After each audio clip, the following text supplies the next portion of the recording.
What's up, Taiwan? Good evening. I'm Liao with 10 minutes of news from here in Taiwan and around the world. Taiwan's president and premier have traveled to the southern city of Tainan to pay their respects to two police officers killed in an attack that has shocked the nation. President Tsai Ing-wen and Premier Su Tseng-chang offered condolences to the families of the officers on Tuesday. 36-year-old Tu Ming-chen and 27-year-old Cao Ruijie died on Monday after receiving serious stab wounds. They had been chasing a man suspected of stealing a scooter. The government says it will review when patrol officers are allowed to use their guns.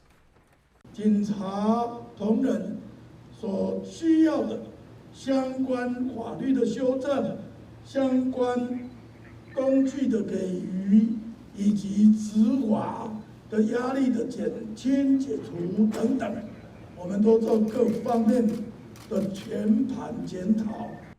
A suspect has been arrested in connection with the killing of the two police officers.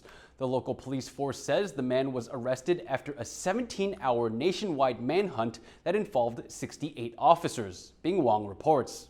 This man is being arrested for killing two police officers in the southern city of Tainan. The suspect escaped from a minimum security prison in the area and stabbed two police officers on Monday on their body and neck. After an overnight manhunt, the suspect was arrested in Hsinchu, about 250 kilometers north of the scene of the crime. But police say the arrest doesn't mean the case is closed. 我们要根据侦查以及追缉的过程，或者是一个集团的犯案。 这个我们都不排除。 Police homicides are rare in Taiwan, including Monday stabbing. There have been 7 incidents over the last 5 years. In that same time, more than 2,000 officers have been injured on duty. Police departments are now reiterating their safety tactics. 一般都是建议他保持适当的安全距离。警政署之前有推战术3宝，就是距离。 然后掩体，还有随时使用武力的戒备。The Monday stabbing has Taiwan's police force upping their readiness in case of another attack. The suspect will be returned to the custody of the Tainan City Police Department, and then will be put on trial for the murder of the two police officers. Kamashu and Bing Wang for TaiwanPlus. Taiwan's Premier Su Tseng-chang says a controversial bill regulating digital platforms has been scrapped indefinitely. A draft of the bill published online was put on hold this weekend after it received overwhelmingly negative feedback. The Digital Intermediary Service Act was designed to fight fake news and online scammers. But the ambiguity of much of its wording raised fears it would have a chilling effect on freedom of speech online. Su says the government will seek a public consensus before the bill can be reintroduced. Tuesday is the 64th anniversary of the last major clash between Chinese and Taiwanese armed forces. With the threat of war in the Taiwan Strait once more making international headlines, our reporter Ed Moon traveled to the outlying islands of Jinmen to learn how the conflict still resonates to this day. Tank traps and artillery, the legacies of war, and potent reminders of the last time conflict broke out across the Taiwan Strait. Taiwan's Jinmen County lies only 10 kilometers from the Chinese mainland. In contrast, it's over 200 kilometers from Taiwan's main island. When the People's Republic of China was founded in 1949, the defeated nationalists moved from their capital in China's south to Taipei in Taiwan. But they never gave up their hope of retaking the mainland. They kept much stronger forces on islands closer to China. These included the Jinmen Islands, where I am today. On August 23rd, 1958, Chinese artillery unleashed a devastating barrage of fire on Jinmen. There was nowhere for the people and soldiers stationed here to escape to. Everywhere was in range, and everything was a target. It's widely known as the second Taiwan Strait crisis. In the space of 2 hours on the evening of August 23rd, 600 pieces of Chinese artillery unleashed 40,000 rounds, killing 3 of Taiwan's top generals and injuring the visiting defense minister. Forces from China's People's Liberation Army also attempted a landing on one of Jinmen's islands, but were beaten back by the Taiwanese Navy. Chiang Kai-shek, the head of the Chinese nationalist government in Taiwan, was determined to make a stand on Jinmen, despite reluctance from his American allies. For Jiang, they were a link between Taiwan and China. For the communists, they were a stepping stone to taking Taiwan.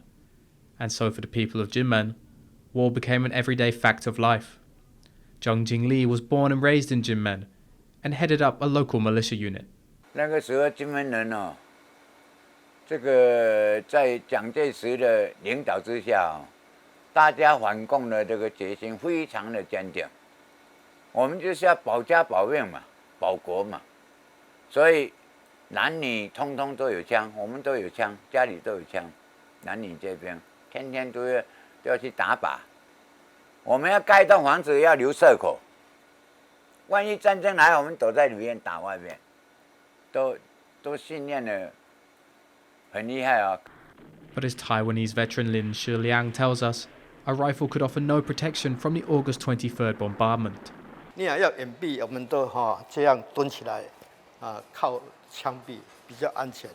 你有钢盔戴的，这样比较安全。不是说他们的站起来讲话，那很危险。那个炮弹皮从这个肚子飞过去，这个肠都跑出来。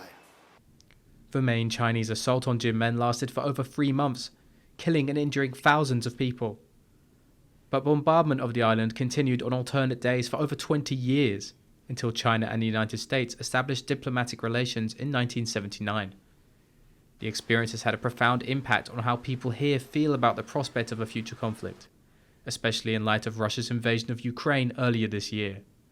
Many comparisons have been drawn between the two countries, both in the shadow of a powerful authoritarian neighbor. 不要战争，一打下去啊，台湾就是乌克兰啊，30年恢复不起来啊！大家要认清这一点啊。战争无情啊，和平无价。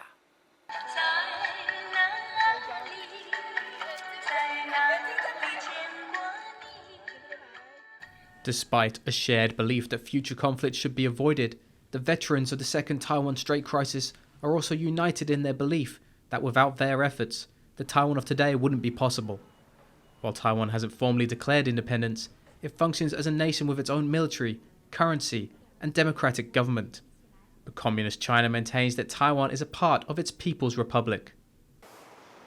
我们中华民国有了这个823战役之后，才真正的独立，我们战胜了这个战役，所以说我们保存了台湾的这个独立的这个存在。64 years later, and their hard-won peace seems closer to ending than it has in decades. Rick E. and Ed Moon for TaiwanPlus. Taiwan's President Tsai Ing-wen has said that the second Taiwan Strait crisis proved to the world that the country has the ability and will to defend itself. Tsai was speaking during a meeting with a visiting delegation from the Hoover Institution in the United States. She paid tribute to the people who fought in the conflict. 64年前的823战役，因为台湾军民团结一致，守护住台湾，才有今天的民主台湾。Scientists in Taiwan have harnessed the properties of spider webs to create a biosensor they say could have several medical uses. A team at National Yangming Jiaotong University used the fiber optic qualities of spider silk to measure changes in a liquid, including sugar levels. The researchers say the discovery could mean a quicker, cheaper, and less intrusive way to measure glucose levels in people with diabetes. 它的导光的效果是非常的好。那我们去分析这个光谱的变化呢，我们就可以知道这个血糖目前的情况，比如说浓度或者是它的比例是多少。Thank you for watching What's Up Taiwan. Remember to download the TaiwanPlus app for more stories from Taiwan and around the world. Finally today, we leave you with images of a humpback whale swimming with a pod of dolphins off the coast near Sydney, Australia. I'm Liao. Take care and see you next time.